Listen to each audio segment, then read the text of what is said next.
वैसे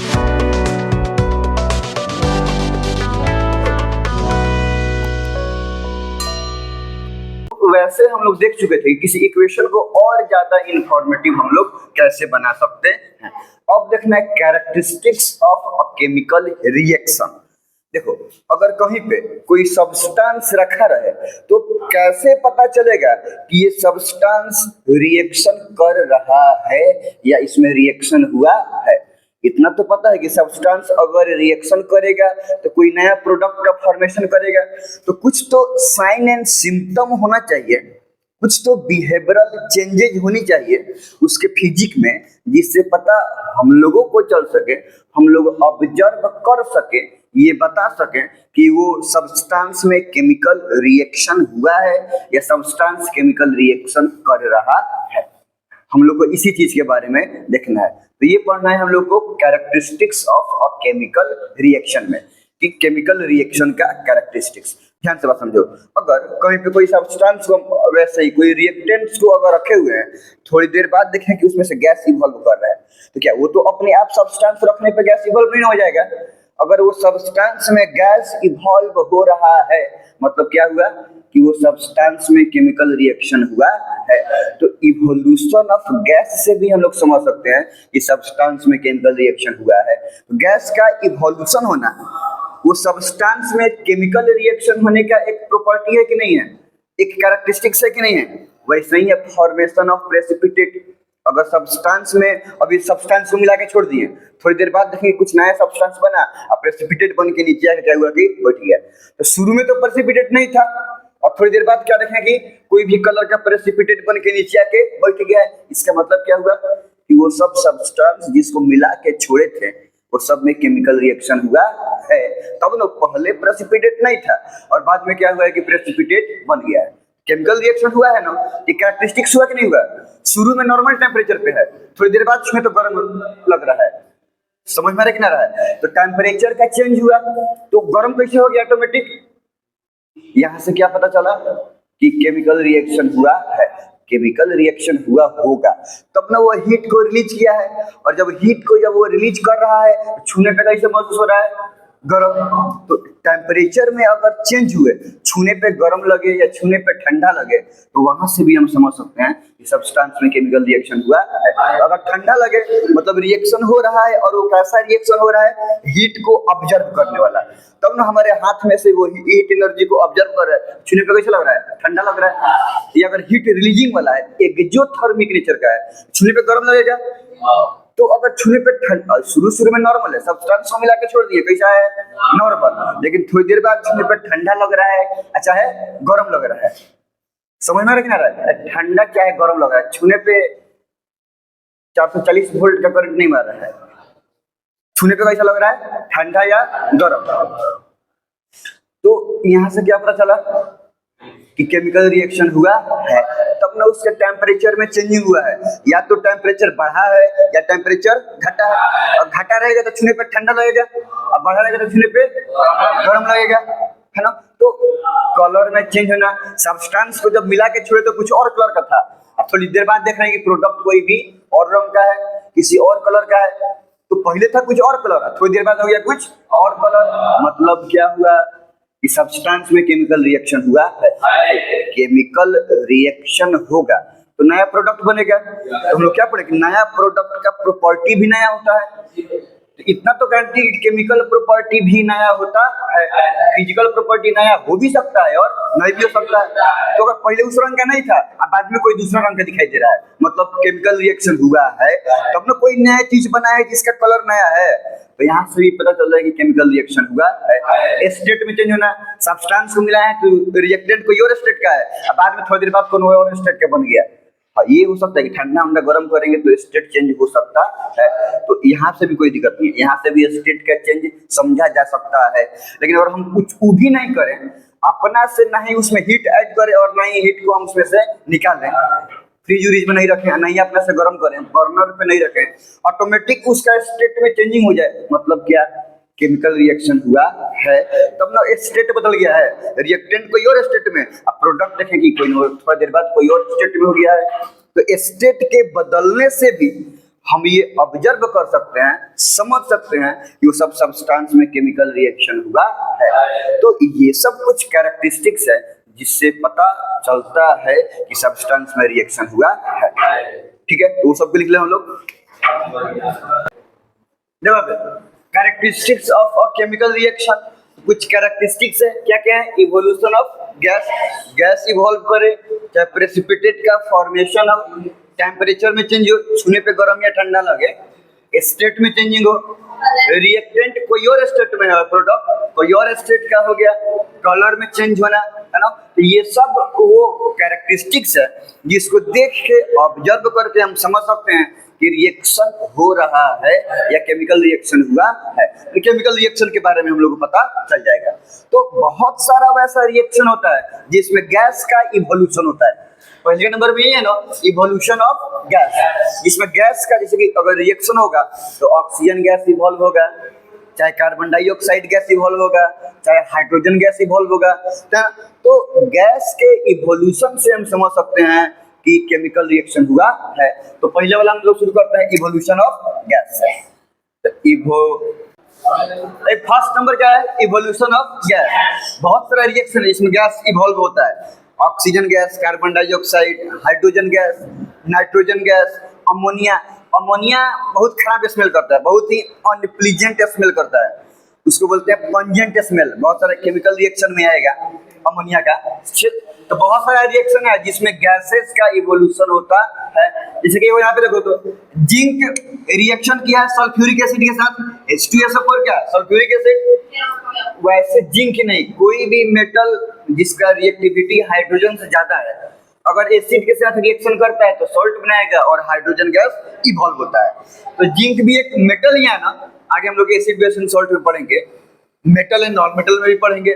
तो zinc acid से, सल्फ्यूरिक एसिड से रिएक्शन किया है, जिंक सल्फेट बनाया, और जिंक सल्फेट के साथ क्या हो रहा है? हाइड्रोजन गैस इवॉल्व हो रहा है। अपवर्ड एरो का मतलब क्या होगा? कि इवॉल्व हो रहा है। तो हाइड्रोजन गैस क्या हो रहा है? इवॉल्व हो रहा है। हाइड्रोजन गैस का इवोल्यूशन पॉप साउंड से पता चलता है। देखो, हाइड्रोजन गैस एक्सप्लोजन के साथ कंबशन करता है। एक्सप्लोजन हो जाता है ना, ब्रस्टिंग बढ़ता है, विस्फोट करता है। तो चूंकि अब हम लोग टेस्ट ट्यूब में कर रहे हैं तो हाइड्रोजन गैस का अमाउंट कम है तो वो जलेगा तो काम नहीं करेगा, पक में कर रह जाएगा। हमने बोलते हैं पक कर दिया है, तो पक करके क्या होगा कि रह जाएगा। तो उसी को बोलते हैं हम लोग कौन साउंड? Pop sound. तो जब मान लो कि थोड़ा सा हम लोग टेस्ट ट्यूब में एसिड डाल दिए, कोनो भी जिंक ग्रेन्यूल्स या कोई भी मेटल्स डाल दिए, अब वो रिएक्शन किया तो सॉल्ट बनाया, और हाइड्रोजन गैस क्या होगा कि इवॉल्व होगा। जब माचिस का तिली बार के टेस्ट ट्यूब के घुंडी पे रखेगा तो हाइड्रोजन गैस बर्न करेगा, और जब बर्न करेगा तो कैसे करेगा? पॉप। उसी को बोलते हैं हम लोग कौन साउंड? Pop sound. तो पॉपिंग साउंड से पता चलता है कि ये रिएक्शन में हाइड्रोजन गैस इवॉल्व हुआ है। अगर माचिस के तिली बारने पर पक नहीं करे, पॉप साउंड प्रोड्यूस नहीं हो, मतलब वो रिएक्शन में हो सकता है कि कोई और गैस रिलीज हुआ होगा, लेकिन वो गैस हाइड्रोजन गैस नहीं है। तो पॉपिंग साउंड से हम लोग डिटेक्ट करते हैं कि रिएक्शन में हाइड्रोजन गैस का इवोल्यूशन हुआ है। कोई एक दूसरा है सोडियम कार्बोनेट या सोडियम बाइकार्बोनेट। तो सोडियम कार्बोनेट सल्फ्यूरिक एसिड के साथ रिएक्शन किया तो क्या बनाया? सोडियम सल्फेट, वाटर और कार्बन डाइऑक्साइड गैस इवॉल्व हो रहा है कि नहीं हो रहा है? तो ये वो रिएक्शन है जिसमें हाइड्रोजन गैस या कार्बन डाइऑक्साइड, बहुत सारा अमोनिया, कितना एग्जांपल दिया है। ये वो रिएक्शन है जिसमें गैस का इवोल्यूशन हो रहा है, और ये गैस के इवोल्यूशन से हम समझ सकते हैं इनके बीच में केमिकल रिएक्शन हुआ है। अब दूसरा वाला देखते हैं हम लोग, फॉर्मेशन ऑफ प्रेसिपिटेट। ठीक है, अब पढ़ना formation of precipitate. Last class में चर्चा की थी कि precipitate is a solid product that is formed in the solution. Solution में बनता तो है लेकिन वो सॉल्यूशन का पार्ट नहीं है। सॉल्यूशन में बनता है, उसमें घुल जाता है, फिर नीचे पहुंचता क्या है? समझ में आ रहा ना? तो सॉल्यूशन में बनता तो है लेकिन वो सॉलिड प्रोडक्ट वो है जो सॉल्यूशन का पार्ट नहीं है। वो पानी में डिजॉल्व नहीं होता है, और वो डेंसिटी ज्यादा होने के चलते नीचे जाके पेंदी में जनरली बैठ जाता है। कौन कौन ऊपर फ्लोट करने लगता है, लेकिन मैक्सिमम जितना प्रेसिपिटेट के बारे में आदमी जानता है सब नीचे जाके पेंदी में क्या होता है? बैठ जाता है। हाँ, तो precipitate is a solid product, सुन रहे हैं सब, that is formed in the solution, but it is not a part of solution, लेकिन सॉल्यूशन का पार्ट नहीं है। सॉल्यूशन में बनता तो है लेकिन सॉल्यूशन का पार्ट नहीं है। It is insoluble in water, it generally क्या settle down in the bottom of container, container के बॉटम में, मतलब जिस भी बीकर में हम रिएक्शन करा रहे हैं, वो चाहे बीकर है, टेस्ट ट्यूब है, कुछ है, तो वो कंटेनर में पेंदी में नीचे जाके क्या होता है कि बैठ जाता है, सेटल हो जाता है। तो वो चीज को क्या बोलेंगे हम लोग? प्रेसिपिटेट, सिंपल में पीपीटी बोल देते हैं। देखो यहाँ पे एक रिएक्शन है कि पोटेशियम, के माने पोटेशियम ना, तो के आई पोटेशियम आयोडाइड, यहाँ से तुम सब रिएक्शन भी याद करेगा सब डेली के डेली, और कौन सा मॉलिक्यूल्स का क्या केमिकल नेम है ये भी याद करेगा सब। PbNO3 का मतलब लीड नाइट्रेट, ऐसे करके समझ में आ रहा है ना। और जब Ki PbNO3 से रिएक्शन करेगा तो क्या क्या बनाएगा, ये सब चीज भी अच्छे से। तो पोटेशियम आइट्राइट जब रिएक्शन करेगा लीड नाइट्रेट से, तो पोटेशियम आयोडाइड बन रहा है और लीड आयोडाइड बन रहा है, और KNO3 पोटेशियम नाइट्रेट बन रहा है। अब जो पूरा सॉल्यूशन में ये वाला पार्ट सॉल्यूशन में डिजॉल्व नहीं होता है, तो ये PbI2 येलो येलो रंग का होता है, वो नीचे जाकर क्या होगा कि बढ़ जाएगा।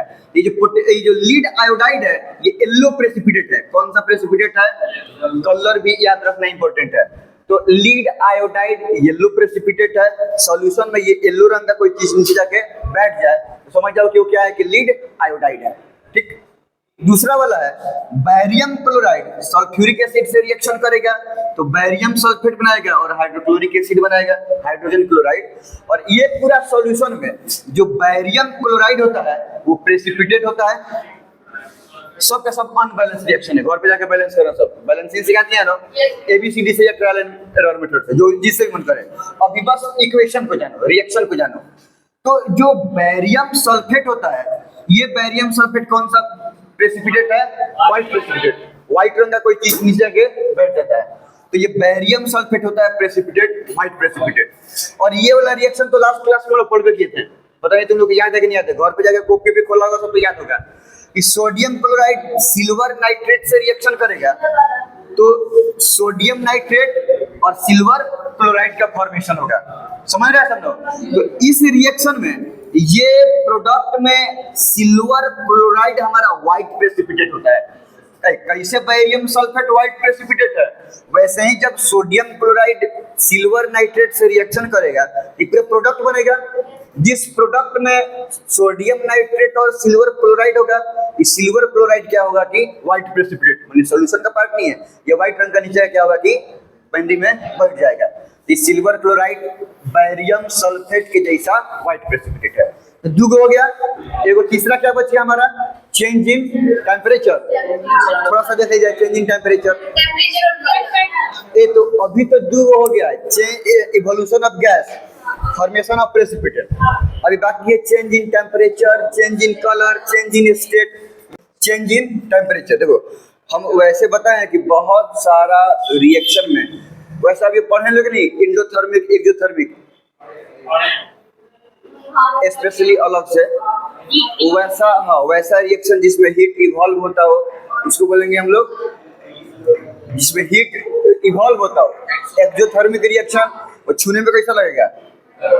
गरम। जो रिएक्शन में हीट ऑब्जर्व करता हो छूने में कैसा लगेगा? ठंडा। और वो रिएक्शन को बोलते हैं हम लोग इंडोथर्मिक। तो ध्यान से, शुरू में टेम्परेचर नॉर्मल है, अब छूने पे गरम लग रहा है, मतलब उस रिएक्शन में टेम्परेचर बढ़ गया कि घट गया? बढ़ गया। और छूने पे ठंडा लग रहा है, मतलब उस सब्सटेंस का टेम्परेचर घट गया, नॉर्मल से घट गया, तब छूने में क्या लग रहा है कि ठंडा लग रहा है। तो चेंज इन टेम्परेचर से भी पता चलता है कि केमिकल रिएक्शन हो रहा है या केमिकल रिएक्शन हुआ है।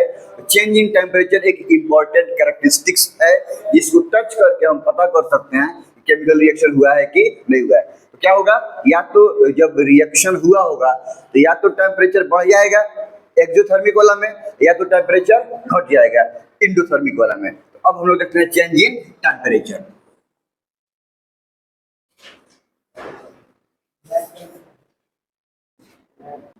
चलो देखो, चेंज इन टेम्परेचर सबसे पहले कुछ वैसे रिएक्शंस हैं जिसमें रिएक्शन के दौरान या रिएक्शन के बाद सब्सटेंस का टेम्परेचर, छूने पे टेम्परेचर क्या होता है कि गर्म होता है, मैंने रिएक्शन के दौरान सब्सटेंस का टेम्परेचर क्या हो जा रहा है, बढ़ जा रहा है, तो छूने पे कैसा लगेगा, गर्म। वैसे ही सब चीज के बारे में पढ़ लिए लोग, वैसा रिएक्शन जिसमें हीट रिलीज हो उसको बोलते हैं एक्सोथर्मिक रिएक्शन, और कुछ रिएक्शन जो छूने पे ठंडा लगेगा, मैंने रिएक्शन के दौरान या रिएक्शन के बाद उसका टेम्परेचर घट जाएगा, टेम्परेचर घट जाएगा तो छूने में लगेगा ठंडा।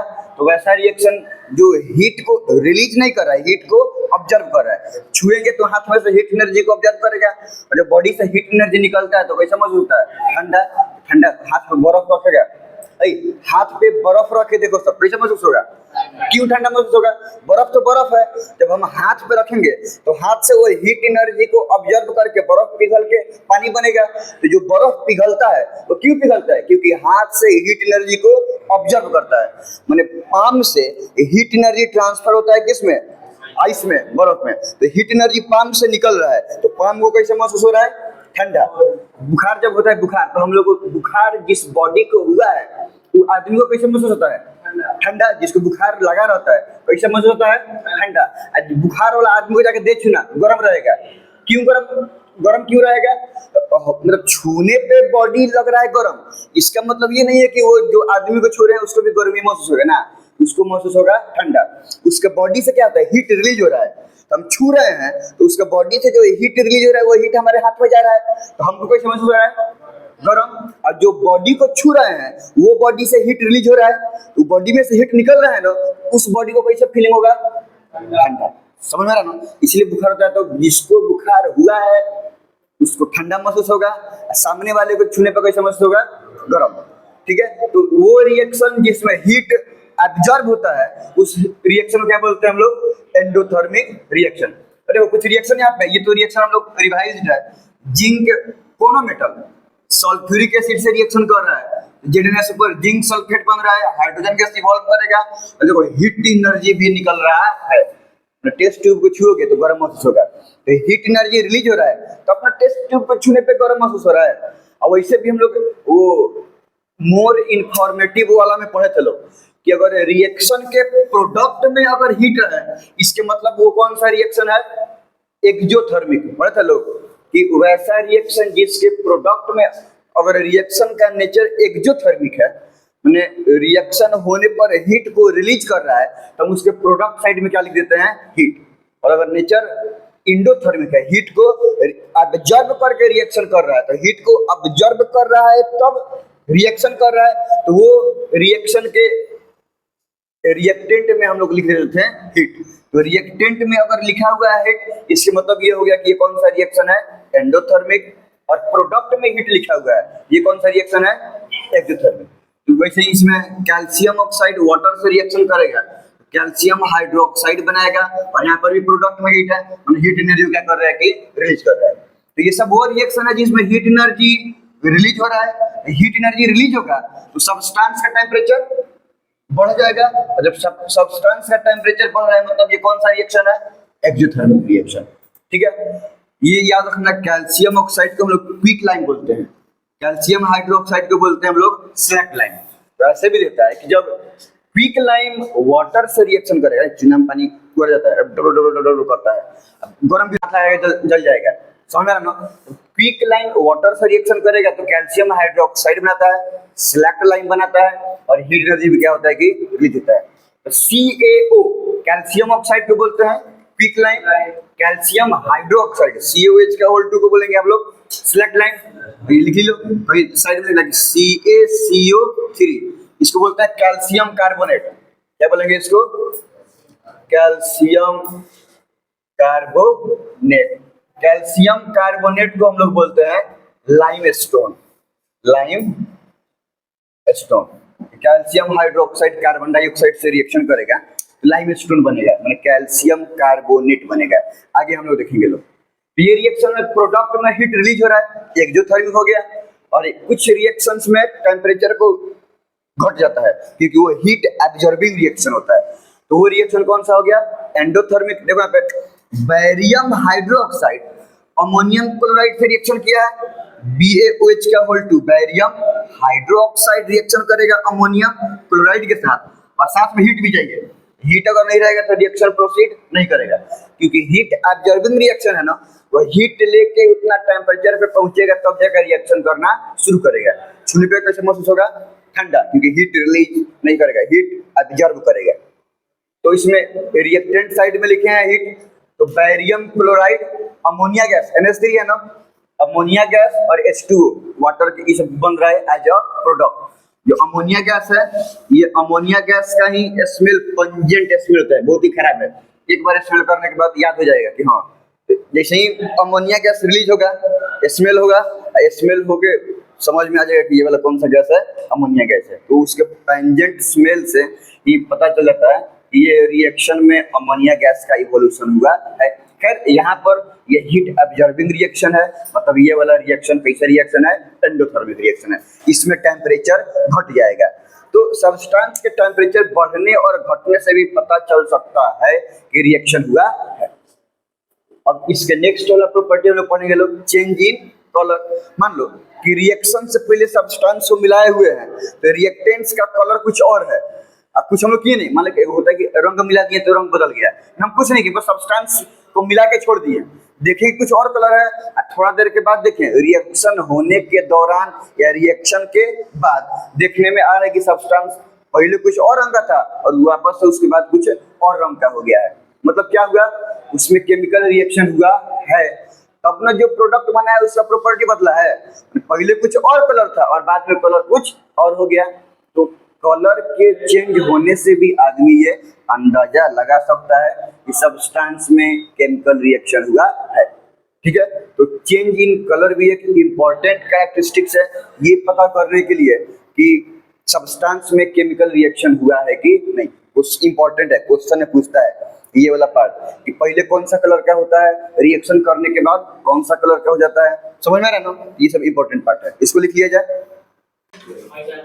चेंज इन कलर है, ये तो पता है कि कलर में अगर बदलाव हो रहा है मतलब केमिकल रिएक्शन हुआ है। नहीं, ऑटोमेटिक तो कुछ वैसा होगा नहीं। तो यहाँ पे रिएक्शन है, पोटेशियम परमैंगनेट साइट्रिक एसिड से रिएक्शन कर रहा है। तो पोटेशियम परमैंगनेट रिएक्शन किया साइट्रिक एसिड से, तो परमैंगनिक एसिड बनाया और पोटेशियम आइसोसाइटोसिस। तो रिएक्शन से पहले, अब चूंकि पोटेशियम परमैंगनेट पर्पल कलर का होता है, सब bluish purple type purple colour का होता है, तो इसके चलते नहीं। तो ये सब हम शुरू में देखेंगे, जब हम ऐड किए तो ये पूरा रिएक्टेंट का कलर कैसा है? पर्पल। और जब रिएक्शन हो गया, जब आइसोसाइट्रेट का फॉर्मेशन कर दिया, इसी का कलर कलरलेस होता है। तो जब रिएक्शन हो गया तो देखेंगे शुरू में था कौन कलर? पर्पल, हल्का सा बैंगनी पर्पल कलर का टाइप में था, पर्पल समझता है सब लोग। रिएक्शन के बाद देखें कि पर्पल कलर क्या हो गया कि गायब हो गया, रिएक्शन हो गया कलरलेस, है ना। तो शुरू में जो कलर था बाद में वो कलर नहीं रहा ना, कलर में चेंजिंग हुआ कि नहीं। तो यहाँ से भी समझ में आ सकता है कि ये दोनों के बीच में रिएक्शन हुआ है, यानी कि अगर कलरलेस हो गया तो अब वो सब्सटेंस नहीं है, अब वो सब्सटेंस कुछ और बन गया है, मतलब अब उसमें केमिकल रिएक्शन हो चुका है, तब उसका कलर गायब हो गया। तो कलर गायब होने से पता चल गया कि सब्सटेंस में केमिकल रिएक्शन हो चुका है। तो मार्किंग कर रहे हैं कि नहीं कर रहे हैं कलर का बदलाव। वैसे यहाँ पे सल्फर डाइऑक्साइड गैस को पास किया जाएगा एसिडिफाइड माने एसिडिक मीडियम में पोटेशियम डाइक्रोमेट के साथ। जब potassium dichromate acidified sulphuric acid, तो एसिडिफाइड पोटेशियम क्रोमेट के ऊपर से सल्फर डाइऑक्साइड को पास किया जाएगा। शुरू में इसका कलर ऑरेंज रहता है, तो इस सब ओवरऑल रिएक्टेंट का कलर कैसा रहेगा? ऑरेंज। तो शुरू में हम देखें कि रिएक्शन में रिएक्टेंट का कलर क्या रह रहा है? ऑरेंज। थोड़ी देर बाद देखा जा रहा है कि वो ऑरेंज कलर कहाँ तो गायब हो गया, ऑरेंज कलर से बन गया कौन सा कलर? Green colour. एकदम बदल गया कि नहीं बदल गया? तो यानी इतना तो समझ में आ गया कि शुरू में जो सब्सटेंस था अब वो सब्सटेंस नहीं रहा, उसका कलर में बदलाव हो गया, मतलब अब वो सब्सटेंस नहीं रहा। तो क्या हो गया? ये सब्सटेंस का केमिकल रिएक्शन हो गया, तब ना कलर में चेंजिंग हो गया। इस तरह से ये रिएक्टेंट का कलर रहेगा orange because of potassium dichromate, और बाद में प्रोडक्ट का कलर क्या हो जाएगा? Green because of chromium sulphate. तो कलर क्या हो जाएगा? ग्रीन। तो ऐसे जब acidified potassium dichromate sulphur dioxide gas के साथ रिएक्शन करेगा तो ये सब बनाएगा तो इसमें क्या होगा, कलर ऑरेंज से कन्वर्ट हो जाएगा किसमें, ग्रीन में, और इसमें पर्पल से हो जाएगा क्या, कलरलेस। तो कलर के चेंज होना भी मार्क करता है कि केमिकल रिएक्शन हुआ है। अब वो सब्सटेंस नहीं रहा, कुछ और बन गया प्रोडक्ट के रूप में। अब एक बच गया चेंज इन स्टेट, रिएक्शन से पहले रिएक्टेंट कोई और स्टेट में है, जब रिएक्शन हो गया तो प्रोडक्ट का स्टेट कुछ और हो गया, तो कुछ तो हुआ है तब ना स्टेट बदल गया है। तो स्टेट में बदलना भी एक इंपॉर्टेंट मार्क है कि केमिकल रिएक्शन हुआ है, अच्छा कैरेक्टरिस्टिक्स है। जैसे कि देखो हम क्या बताएं कि कुछ रिएक्शन में रिएक्टेंट कोई और स्टेट में है और प्रोडक्ट कोई और स्टेट में। तो जब हम रख के तो दो तीनों को मिलाएंगे तो मान लो कि गैस था, अब बाद में हो गया लिक्विड। शुरू में लिक्विड नहीं था ना, मतलब क्या हुआ है, उन सब के बीच में केमिकल रिएक्शन हुआ है। तो स्टेट का बदलना भी एक इंपॉर्टेंट कैरेक्टर है, ये बताने के लिए कि उन सब में केमिकल रिएक्शन हुआ है। जैसे फॉर एग्जांपल मान लो एकदम बहुत ही आसान सा है, हाइड्रोजन गैस, नाम सुना है सब, ये रिएक्शन किया ऑक्सीजन गैस से, तो ये क्या बनाएगा, H2O, जो कि कौन सा स्टेट में होता है, लिक्विड। तो यहाँ पे रिएक्टेंट में ये दोनों कौन सा स्टेट में है, तो ये रिएक्टेंट जितना भी है कौन सा स्टेट में है, गैसियस स्टेट में है, और जो प्रोडक्ट बना ये कौन सा स्टेट में है। तो रिएक्टेंट और प्रोडक्ट का फिजिकल स्टेट चेंज हो गया कि नहीं, हो गया। कुछ अगर दूसरा रिएक्शन ले हम लोग, मान लो कि ये हाइड्रोजन गैस, नाम सुना है सब, कहाँ पे, और ये हो गया क्लोरीन गैस। देखो यहाँ पे हाइड्रोजन गैस कौन से फिजिकल स्टेट में है, और क्लोरीन गैस, मतलब पूरे के पूरे रिएक्टेंट के अगर फिजिकल स्टेट की बात करें तो कौन सा स्टेट हो गया, गैसियस, कन्वर्ट होके बना दिया हाइड्रोजन क्लोराइड, नाम सुना है, हाइड्रोक्लोरिक एसिड। स्टेट बदल गया कि नहीं बदल गया, गैसियस स्टेट से कन्वर्ट हो गया लिक्विड स्टेट में। ठीक, कल से हम लोग पढ़ेंगे लोग टाइप्स ऑफ केमिकल रिएक्शन। अब तक जितना भी हो गया है शुरू से लेके अभी तक सब बात याद रहनी चाहिए, along with reactions, chemical formula, information, limitation, advantage, disadvantage, equation, reaction, balancing सब।